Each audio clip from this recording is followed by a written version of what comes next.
Jóhann, þú áttur ekki von á svona sláturinn hérna í kvöldið það?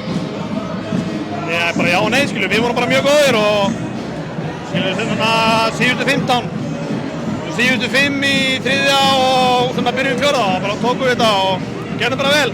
Hvað gerist eiginlega á þeim tímapunkti? Það bara þeir sjá alltaf körfunni. Það bara varnarlega erum við mjög góðir og við fáum auðvitað körfur í framhaldinu eða svona þannig og það er bara, þar erum við bara, það er okkar leikur. Varnarleikurinn sé í standi og hlaup í baki á þeim. En segðu mér fannst vera rosalega mikill munur á þínum mönnum hérna í kvöld og sérstaklega Kane sem var alltaf á milli, alltaf á milli tannana. Nú var hann bara að einbeita sér og nú voru þið bara að einbeita ykkur að því að spila körfubolta eða ekki. Og þá eru þið helviti erfiðir eða ekki. Jú, það skilur við, það var náttúrulega Keflvíkingar nýttu serínu móti Álftanes í því að tuðu við því hvað allir væri mondi við Remi og voru meira sem er menn í sjómannsetti sem að voru í því.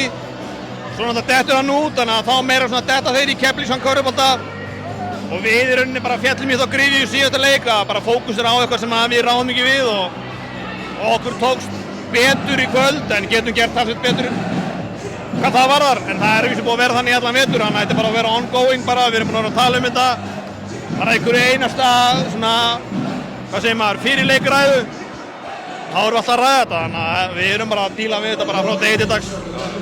En svo er þetta alltaf bara mjög einfalt, það skiptir nákvæmlega engu máli hvort þú vinnur með 30 stigum eða einu í úrslitakeppni, það er bara 2-1 og þú gerir nú væntanlega ráð fyrir að Keflavík mæti tilbúnar þetta á sunnudaginn eða ekki?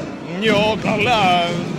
Og líka móti kemur á skuldum við okkur alveg framistöðu í Keflavík, þannig að við bara, nú tökum við bara þetta síkilda bara, nú reynum við að bara endurreynda eins og við getum og við erum bara klára á sunnudaginn.